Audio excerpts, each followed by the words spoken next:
ফারাক্কা বাঁধ দীর্ঘদিন ধরেই ভারত বাংলাদেশ সম্পর্কের অন্যতম স্পর্শকাতর ইস্যু।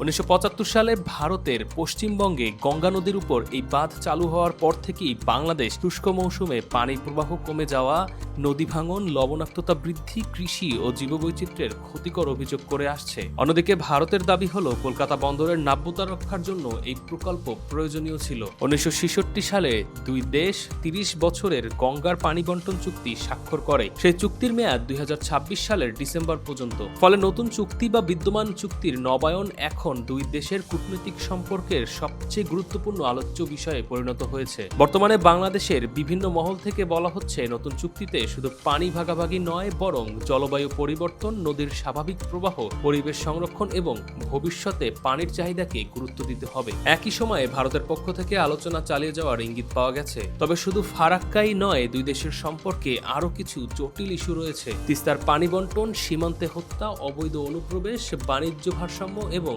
আঞ্চলিক নিরাপত্তা। এসব কারণে সম্পর্ক আগের তুলনায় বেশি সংবেদনশীল হয়ে উঠছে। এদিকে সাম্প্রতিক সময়ে বাংলাদেশের রাজনৈতিক নেতারা বলছেন যে গঙ্গার পানি চুক্তির নবায়ন এবং ফারাক্কা ইস্যুর সমাধান ভবিষ্যৎ ভারত বাংলাদেশ সম্পর্কের জন্য অত্যন্ত গুরুত্বপূর্ণ হবে। যদি 2026 সালের মধ্যে দুই দেশ একটি গ্রহণযোগ্য ও দীর্ঘমেয়াদী পানি বন্টন চুক্তিতে পৌঁছাতে পারে, তাহলে দ্বিপাক্ষিক সম্পর্ক আরও স্থিতিশীল হওয়ার সম্ভাবনা রয়েছে। কিন্তু আলোচনা দীর্ঘায়িত হলে বা সমঝোতা না হলে পানি ইস্যু দুই দেশের কূটনৈতিক সম্পর্কে আরও বড় উত্তেজনার কারণ হয়ে উঠতে পারে। বিশেষজ্ঞদের মতে, জলবায়ু পরিবর্তনের ফলে নদীর প্রবাহ আরও অনিশ্চিত হওয়ার ভবিষ্যতের যে কোনো চুক্তিকে আগের চেয়ে বেশি বিজ্ঞানভিত্তিক ও নমনীয় হতে হবে। সব মিলিয়ে ফারাক্কা বাঁধ এখন শুধু একটি পানি বন্টনের বিষয় নয়, এটি ভারত বাংলাদেশ সম্পর্কের ভবিষ্যৎ, আঞ্চলিক সহযোগিতা এবং নদীকেন্দ্রিক কূটনীতির একটি গুরুত্বপূর্ণ পরীক্ষায় পরিণত হয়েছে। Sabbir Ahmed, desk report, lens 24।